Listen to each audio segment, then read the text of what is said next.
ताज्या बातम्यांसाठी ABP माझाला subscribe करा आणि बेल आयकॉन प्रेस करा। कारण यमुना एक्सप्रेसवेवरतीच त्यांच्या गाड्यांचा ताफा रोखण्यात आलाय। केवळ या दोघांनाच पुढे जाण्याची परवानगी मिळाली आहे। सध्या सुरक्षा रक्षक आणि कार्यकर्त्यांचा गराडा त्यांच्या भोवती आहे।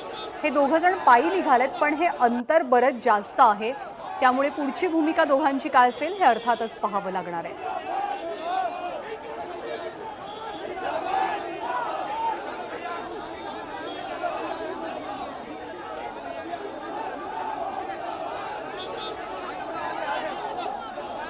हाथरसमध्ये झालेल्या मुलीला न्याय मिळवून देण्याचा आमचा प्रयत्न आहे।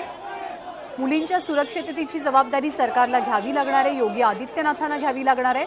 हाथरसच्या पीडित मुलीच्या कुटुंबियांची भेट घेण्यासाठी प्रियंका गांधी आणि राहुल गांधी हाथरसच्या दिशेने रवाना झाले खरे, परंतु मध्येच त्यांचा ताफा अडवण्यात आलाय। सध्या ते यमुना एक्सप्रेसवेवरनं पायी पायी हाथरसच्या दिशेने रवाना होत आहेत, पण हे अंतर बरंच आहे, काही 100 किलोमीटरचं हे अंतर आहे। त्यामुळे दोघं जण असेच पायी पायी पुढे जात आहेत की ते थांबतायत, मध्ये काय भूमिका घेत आहेत हे अर्थातच पाहावं लागणार आहे। उत्तर प्रदेशात सध्या कायदा सुव्यवस्था आणि मुलींच्या सुरक्षेचा प्रश्न ऐरणीवर आहे। कारण हाथरसमध्ये एका मुलीवर गँगरेप झाला, या दुर्दैवी मुलीनं आपला जीवही गमावला। सध्या हाथरस गावामध्ये कलम 144 लागू करण्यात आलंय। पोलिसांचं सुरक्षेचं कडं गावाबाहेरच तैनात आहे। हाथरसला एक दुर्दैवी घटना घडलेली आहे। हाथरसमध्ये एका मुलीवर गँगरेप झाला आणि त्यानंतर मोठी संतापाची लाट उसळली। काही दिवस ही मुलगी हॉस्पिटलमध्ये जगण्यासाठी संघर्ष करत होती। दुर्दैवाने या मुलीचा मृत्यू झाला। मोठी संतापाची लाट देशभरात उसळली, कारण मुलीचे अंत्यसंस्कार सुद्धा पोलिसांनी परस्पर केले। आपले प्रतिनिधी प्रशांत कदम सध्या आपल्या सोबत आहेत। प्रशांत, राहुल गांधी, प्रियंका गांधी दोनही भावंड हाथरसला जाण्यासाठी निघाली आहेत। सध्या ते दोघे जण कुठे आहेत? त्यांचा ताफा अडवल्याचं कळतंय, कुठवर पोहोचलेत दोघे? ज्ञानदा, अगदी थोड्या वेळापूर्वी DND हायवे जो आहे दिल्लीचा, तो हायवे दोघांनी क्रॉस केला। त्या ठिकाणी सुद्धा मोठ्या प्रमाणामध्ये काँग्रेस कार्यकर्ते जमा झालेले होते आणि याच्या आधीचे जे 2 अनुभव आहेत ते लक्षात घेता असं वाटत होतं की कदाचित त्यांना त्याच सीमेवरती रोखलं जाईल, पण त्याच्यानंतर त्यांचा गाड्यांचा जो ताफा आहे तो थोडासा पुढे गेला। त्याच्यानंतर जिथून यमुना एक्सप्रेसवे म्हणजे दिल्ली ते आग्रा हा जो एक्सप्रेसवे आहे ज्या ठिकाणी सुरू होतो त्या ठिकाणी त्यांना पुन्हा अडवण्यात आलं आणि दुसऱ्यांदा जेव्हा अडवण्यात आलं त्याच्यानंतर राहुल आणि प्रियंका गांधी हे चालत निघालेले आहेत। खरं तर आग्र्यापासून हाथरसचं जे अंतर आहे, दिल्लीपासूनचं हाथरसचं जे अंतर आहे, दिल्ली आग्रा हाथरस असं करत, ते साधारणपणे 158 किलोमीटरचं आहे आणि त्यामुळं ते किती पुढं आता पायी चालत निघणार हा खरं तर प्रश्न आहे। पण यावेळी त्यांनी उत्तर प्रदेश सरकारच्या या दडपशाहीला जुमानायचं नाही असं ठरवल्याचं दिसतंय, कारण याच्या आधीचे 2 अनुभव होते आणि यावेळी दुसऱ्यांदा त्यांचा ताफा जेव्हा अडवला त्याच्यानंतर ते पायी निघालेले आहेत। याच्यानंतर जी माहिती आम्ही उत्तर प्रदेश पोलीस प्रशासनाकडून घेतोय त्याच्यानुसार असं कळतंय की वेगवेगळे टप्पे आहेत ज्या ठिकाणी वेगवेगळी कारणं देऊन त्यांना अडवलं जाईल। कारण हाथरसमध्ये सुद्धा सकाळपासून बघतोय या ठिकाणी संचारबंदी लागू करण्यात आलेली आहे आणि SITची चौकशी चालू आहे। त्यामुळं पोलीस वेगवेगळी कारणं सांगतायत की 3 पोलीस अधिकाऱ्यांना या ठिकाणी कोरोना झालेला आहे आणि त्यामुळं आम्ही कुणालाही आतमध्ये जाऊ देणार नाहीये। हाथरसच्या सीमा ज्या आहेत त्या पूर्णपणे बंद करण्यात आलेल्या आहेत। हायवेमध्ये त्या ठिकाणी पूर्णपणे फौजफाटा पोलिसांचा त्या ठिकाणी दिसतो आहे आणि त्यामुळं राहुल आणि प्रियंका गांधी यांची जी पदयात्रा आता सुरू झालेली आहे ती अजून पुन्हा एकदा कुठं अडवली जाणार की थेट पायी चालत ते हाथरसला पोहोचणार हा आता यातला प्रश्न आहे। पण उत्तर प्रदेशमध्ये गेल्या 2 दिवसामध्ये जवळपास 12 बलात्काराच्या घटना झालेल्या आहेत आणि त्याविरोधात आवाज उठवण्यासाठी उत्तर प्रदेशच्या महासचिव काँग्रेसच्या प्रियंका गांधी आणि राहुल गांधी हे दोघंही निघालेले आहेत आणि आता ते पुढे काय करतात हे देखील पाहावं लागेल। अगदी खरं आहे, कारण अंतर काही कमी नाहीये, काही 100 किलोमीटरचं तू म्हणाल्याप्रमाणे अंतर आहे। या दोघांनी एकत्र जाणं, प्रियंका आणि राहुल गांधी या दोघांनी एकत्र या ठिकाणी जाणं, एकत्र प्रवास करणं, याला वेगळे अर्थ किंवा वेगळं महत्त्व कसं आहे? कारण आजवर एकतर प्रियंका एकट्या गेलेल्या होत्या किंवा राहुल एकटे भेटायला गेलेले होते, पण आता दोघेही एकत्र जात आहेत।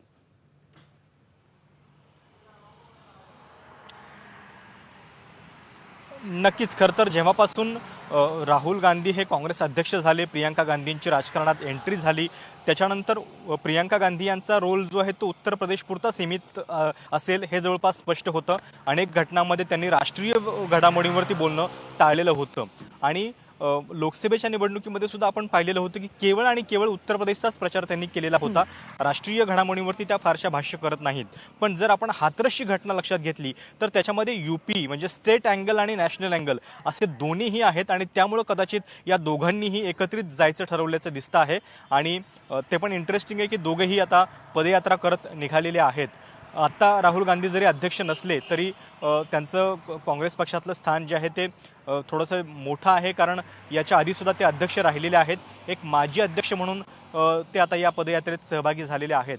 आणि दुसरं लक्षात घेतलं तर आपण गेल्या काही दिवसांपासून मीडियामध्ये विशेषतः सुशांत सिंग राजपूत आणि इतर बॉलिवूडचं जे ड्रग कनेक्शन आहे त्याचीच चर्चा जास्त होताना दिसते. आणि जर अशा पद्धतीनं काही इश्यू ऐरणीवरती आणायचे असतील, पॉलिटिकली त्याच्यावरती काही चर्चा व्हावी असं राजकीय पक्षांना वाटत असेल तर अशा काही गोष्टी म्हणजे आउट ऑफ द वे जाऊन काहीतरी वेगळं करणं हे त्यांना आवश्यक आहे.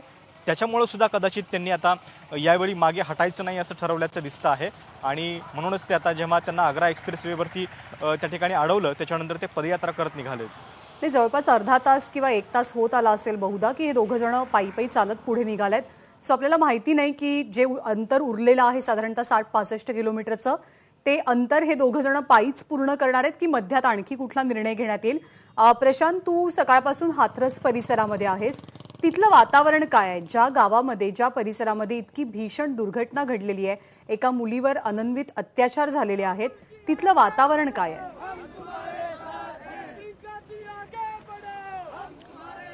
ज्ञानदा, आज सकाळी हाथरसमध्ये आम्ही पोहोचलो. ज्या गावात ही घटना घडलेली आहे त्या गावामध्ये सध्या कोणालाही प्रवेश दिला जात नाहीये.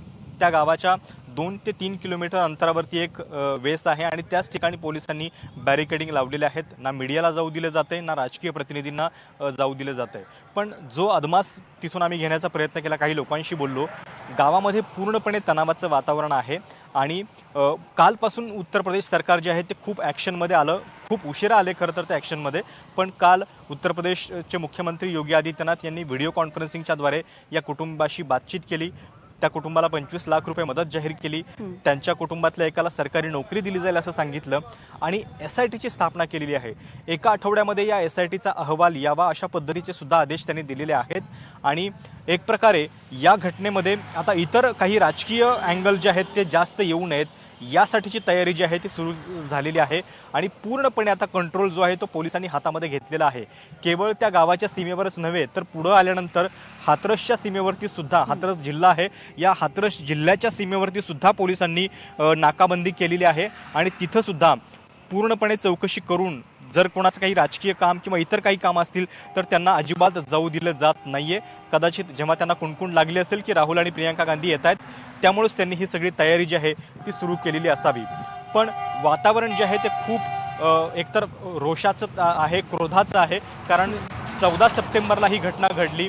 सुरुवातीचे 8 दिवस FIR दाखल नव्हता. FIR दाखल झाल्यानंतर त्याच्यामध्ये गँगरेपचं कलम नव्हतं, ते नंतर समाविष्ट केलं. त्याच्यानंतर पोलिसांनी ज्या पद्धतीने अंत्यसंस्कार केले त्याच्याबद्दलची पण चीड गावकऱ्यांच्या बोलण्यामध्ये व्यक्त होताना दिसते. कारण शेवटी एक शेवटचं जे दर्शन असतं किंवा शेवटची इच्छा असते माणसाची आपल्या पोटच्या मुलीला पाहण्याची, तिच्यावरती मायानं अंत्यसंस्कार करण्याची, मात्र ती सुद्धा पूर्ण होऊ शकली नाही. आणि हे सगळं उत्तर प्रदेश पोलिसांनी जे केलं ते केवळ याचसाठी की आता याच्यातले काही सत्य जे आहेत ते बाहेर येऊ नयेत. काही लपवालपवी जी आहे ती उत्तर प्रदेश कुठेतरी सरकार करतंय का, हे देखील प्रश्न याच्यातून उपस्थित होतात.